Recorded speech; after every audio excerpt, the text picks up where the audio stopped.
Күндердің бірінде қазақтың атақты атбегісі әрі сыншысы Толыбай қайтыс болып, оның енді ғана 10 жасқа толған Қанай деген ұлы бір байға малай болып, жылқы бағып жүргенде елдеріне жау шауып, қаршадай Қанайды жау қалың жылқымен бірге байлап алып кетеді. Сөйтіп, сыншының баласы жау қолына түседі.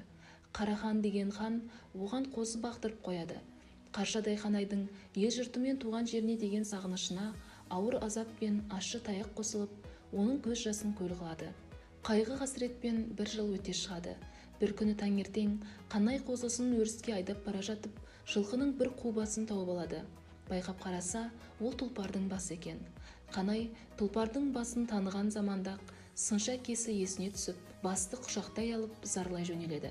Дәл сол кезде бір топ нөкерімен аңға кетіп бара жатқан хан атының басын тартып, «Әй бала, қу басты құшақтап, неге жылап отырсың? Айтшы, құшақтап отырғаның ненің басы?» дейді. Бала көзінің жасын жеңімен сүртіп, «Бұл тұлпардың басы. Осы басты көріп, әкем есіме түсіп, жылап отырмын» дейді. Хан таңданып, «Тұлпардың басы екенін қайдан білдің?» дейді. Қанай, әкем жылқының сырын бес саусағындай қанық білетін сыншы, тұлпардың сүйегінен танитын жылқы маман еді. Мен сол кісінің ұлы болсам, тұлпардың басын қалайша танымаймын, дейді. Хан ентелеп, «Олай болғанда тірі жылқылардың қасиетін де білетін болдың ғой. Маған тұлпар таңдап бере аласың ба?» Қанай басын изеп, «Жақсы білемін, тұлпар болса бір қарап танимын» дейді. Хан біраз ойланып тұрып, «Әкең кім еді?» дейді. Қанай, «Әкем қазақтың атақты сыншысы Толыбай деген кісі еді» деп жауап береді. Хан қуанып кетеді. Аңға бару райынан қайтып, нөкерлеріне «Мына баланы жақсылап киіндіріп, астына бір жақсы ат беріп, осында алып келіңдер. Өзіме қарасты жылқыларды түгел аралатып, тұлпар таңдатамын» деп бұйырады. Нөкерлері баланы ауылға барып киіндіріп, астына ат беріп, ханның қасына алып келеді. Хан Қанайды ертіп алып бірнеше күн жылқы аралайды. Бір жерге барғанда неше мың жылқының ішінен бір қара атты ұстатып алады да, оның көзіне қарап, алқымын ұстап, ауыз, мойын, қолтық, тізе, бақай, тұяқ, табанына дейін мұқият қарап шығады. Кейбір мүшелерін өлшеп, екінші бір мүшесімен салыстырады. Тағы бір жерге барғанда, бір топ жылқының ішінде жалғыз өзі асыр салып жүрген бір сары тайды ұстатып алып, жиреншігін қарыстап, мойнын өлшеп, олай-болай бұрып тексереді. Қасында жүрген нөкерлер қалай екен десе, жүйріктің мойны былқылдақ болады. Сегенде керіліп тұрып сиеді, ал тезек тастағанда үздік-создық тастамай, тезегін бір жолда бір-ақ тастайды. Қазірше мен көрген жылқылар ішінде осы екеуінен озатын жүйрік жылқы жоқ дейді. Қуанышы қойнына сыймаған хан, бұл екеуі неше жылдан бері бәйге бермей жүрген Мошанның күрең аты мен Қаленнің қара атынан озала ма деп сұрайды. Қанай оған, «Ол аттарды мен көрген жоқпын ғой. Егер ол аттарды көрсем, қайсыларының озатынын дөп басып айтып берер едім. Бүгін сонша көп жылқы көрсем де көзіме бір тұлпар түспеді» дейді. Хан басын изеп, «Тұлпарды бір көргенде танисың ба?» дейді. Қанай, «Жал құйрығын отап, арықтатып, қу тулақ қып тастаса да танимын» дейді берік сеніммен. Қанайдың сөзі ханға ой салады. Ол қалайда бір тұлпар табуға бекиді де, өзіне қарасты елдерге жылқы атауларын түгел жиып, әзірлік көріп тұрсын. Жиналмаған бірде-бір жылқы баласы қалмасын. Жылқысы толық жиналмағандар ауыр жазаланады деп жарлық шығарады. Сөйтіп хан қасына Қанайды ертіп алып, өзіне тәуелді елдің жылқысын түгел аралап шығады. Бірақ тұлпар табылмайды. Тұлпар табудан үміт үзілген хан еліне қайтады. Бір жерге келгенде сылдырап ағып жатқан бір шағын өзеннің бойына түсіп, аттарын байлап, өздері ағаш саяларында демалып отырады. Бір кезде Қанайдың алдынан иттің басындай үлкен аттың жас тезегі ағып өте беріпті. Оны көзі шалып қалған Қанай орнынан атып тұрып, суға етігінен қарғып түсіп, жас тезекті алып шығып, «Сүйінші, хан алдияр, сүйінші, тұлпар табылды» дейді. Хан таңданып, «Мұнда қайдағы тұлпар?» дейді. Қанай қолындағы жылқының жас тезегін көрсетіп, «Міне, хан алдияр, мынау осы қазір ғана тасталған тұлпардың тезегі, осы судың жоғарғы жағында тұрған болу керек» дейді. Хан оған сенбей, «Әй байғұс-ау, оның не ерекшелігі бар? Оның бәрі бір жылқының жас тезегі ғой». Қанай ханға таяп түсіп, «Міне, бұл нағыз тұлпардың тезегі. Тұлпарлар тезегін әдеттегі жылқылар секілді бөліп-бөліп тастамай, дәл осылай бір-ақ тастайды» дейді Қанай.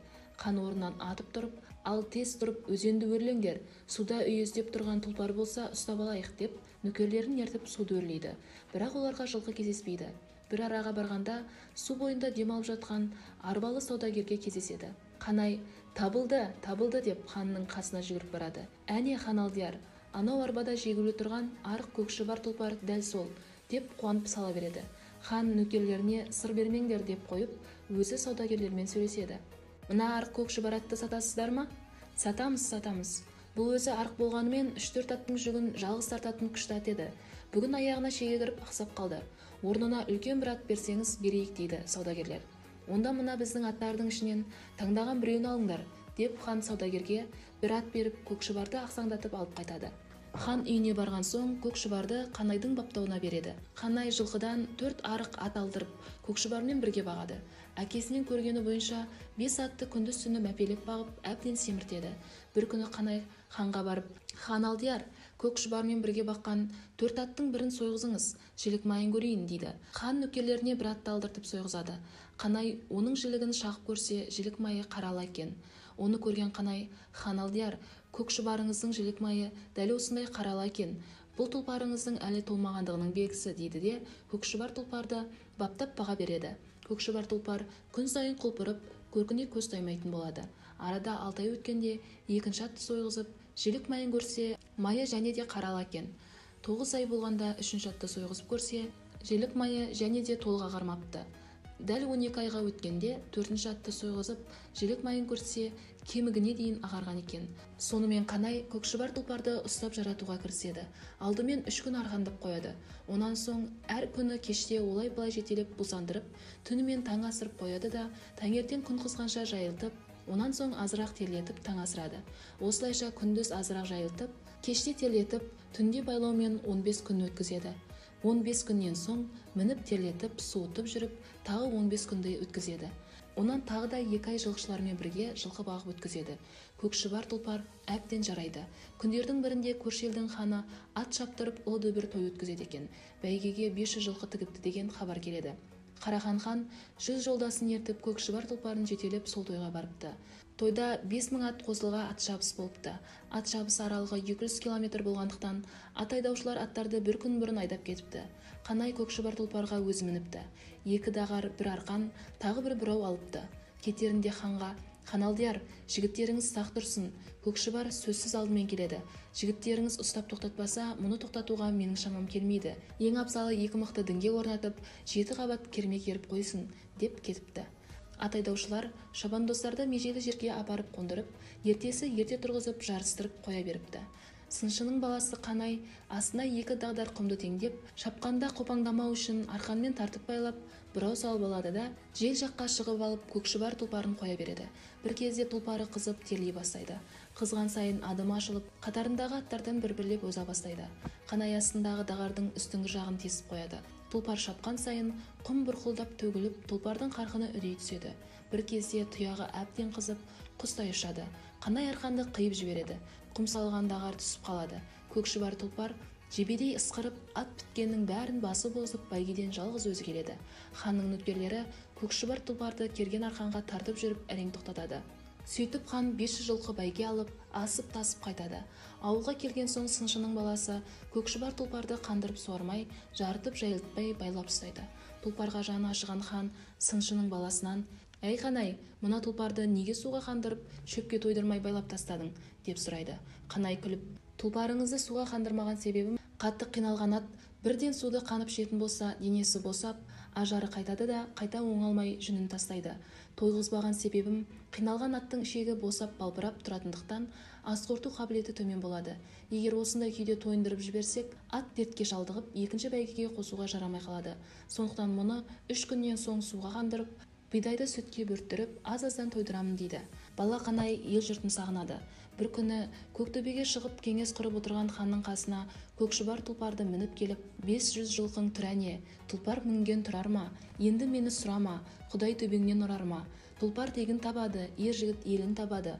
Қош, сау тұр, елім мен жерімді сағындым, еліме кеттім" деп тұлпардың басын бұрып, елін бетке алып шаба жөнеледі. Хан нөкерлерін атта қондырып қудырады.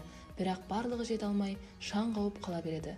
Сол күні сыншының баласының әпкесі түс көріп, елін жиып былай дейді: "Түсімдегі хабарға қарағанда інім тұлпарға мініп қашып келе жатқан сияқты. 7 қабат көрмеге арқан тартыңдар, болмаса інім де тұлпарда мерт болады" деп 7 қабат арқан кергізеді. Әпкесінің түсі айтқандай дәл келіп, түс мезгілінде көк шұбар тұлпар даланы дүбірлетіп, артына будақ-будақ шаң тастап ауылға таяпты. Ауыл адамдары қаумалап тұлпарды кермеге қарай бейімдепті. Тұлпар 7 қабат арқанның 6 қабатын үзіп, 7-ші арқанға барғанда әрең тоқтапты. Сөйтіп сыншының баласы сыншылық өнері мен ақыл-парасатының арқасында аман-есен ел-жұрт туыс-туғандарымен қауышыпты. Құрметті тыңдарман, каналдың дамуы үшін каналға жазылып, және де біздің жаңа видеоларымыз сізге көрініп тұру үшін қоңырауша белгісін басып қойды ұмытпаңыз. Комментарий бөліміне сын пікірлеріңізді қалдырыңыз.